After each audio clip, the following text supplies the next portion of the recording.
สวัสดีครับพบกับผมนานุออฟเวนจากทีมงานจันททีมเหมือนเดิมนะครับ EP นี้เป็น EP ที่3แล้วนะครับพบกับเราเหมือนเดิมตีไกสุน้องหานเช่นเคยตอนนี้มีผู้ช่วยมา1 คนนะครับเปิดหน้าหน่อยนาโดทีมงานจันททีมครับเป็นไงครับนาโดลงเรือกับพวกเราครับผม3 คน อย่าพากูเทกระจาดกลางน้ำแล้วกันนะ โอเคครับแล้วไปเจอกันนะครับว่าเราจะได้ตัวหรือได้ไซส์แค่ไหนรอรับชมครับ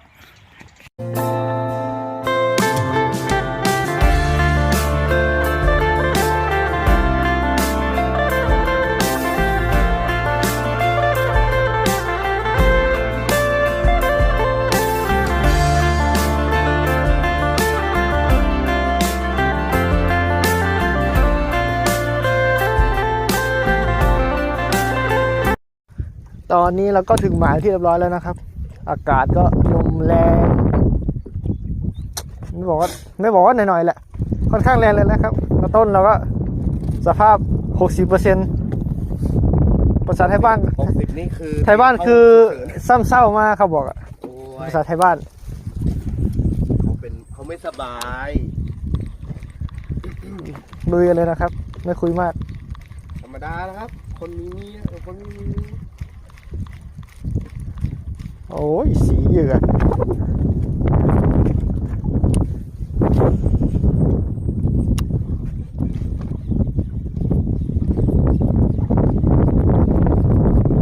โอ้หลุ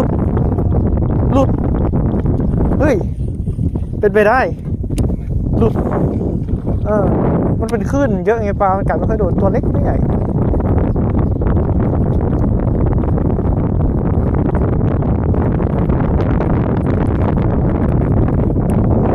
สมองไปนี่ถ้าไม่ทิ้งก็นี่ไงโดนแล้วครับเรียบร้อยไม้แรกของเรามาแล้วจะติดแหนสิลูกไม่เอาจะเล่นอย่างนี้ไซส์พอดีทอดอีกแล้วนานุมีแต่ไซส์พอดีทอดแต่ละรอบไม่ได้เจอไซส์โลกับเขาบ้างเลยตายแล้ว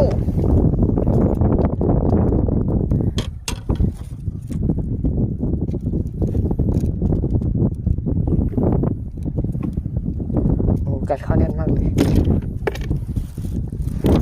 ยิ่งสมองมันไหลเร็วเกินว่ะน้ำไหนนี่มันตื้นแล้ว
งานครบได้ละ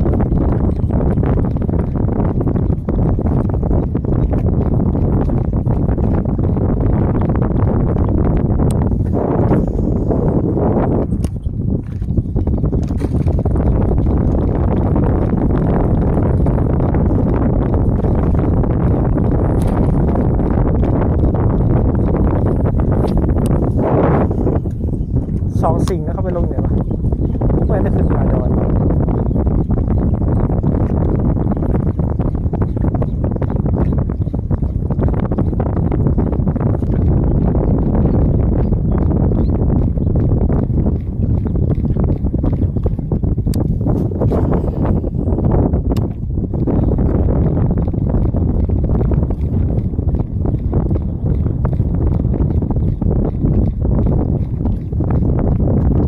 โฉบต่อหน้านะครับ หมายที่สองครับ ใช่ตัว เรียบร้อย ตัวที่สองครับผม น่าจะเป็นแก๊งเก่ามั้งแก๊งกระโดดซ่วมโอ้โหเข้าเต็มปาก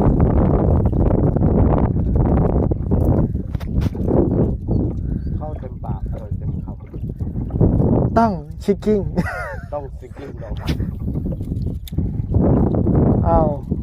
โปรโมทแล้วก็ต้องเข้าแล้วสปอนเซอร์อะ ฝากถึงร้านจ็อบซิกกิ้งนะครับผมสปอนเซอร์ต้องเข้านะครับ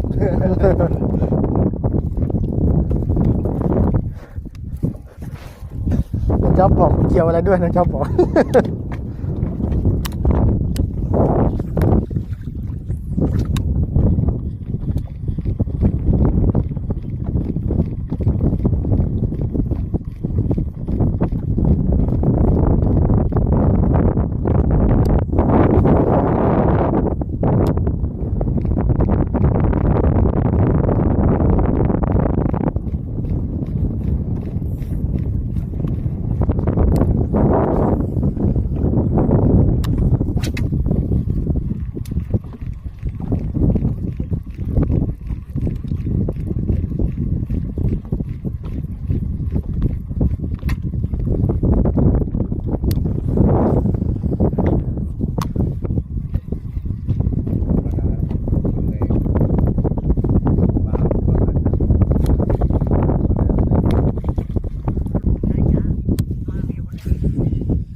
จะว่าได้ไหมเราตัวมาทุกปลากับหนู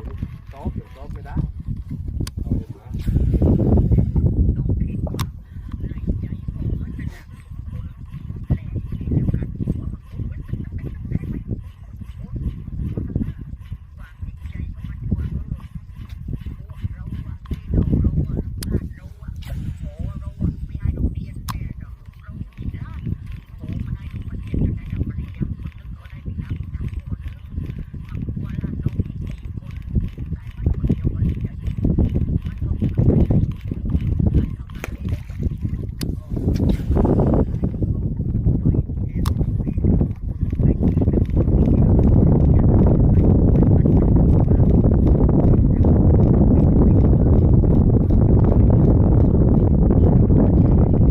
ดูแล้วครับปะทงนะครับ ประมาณบริวาร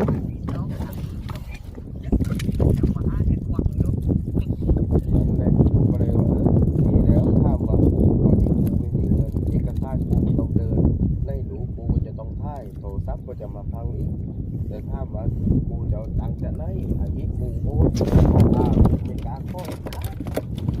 ไปมาแต่ง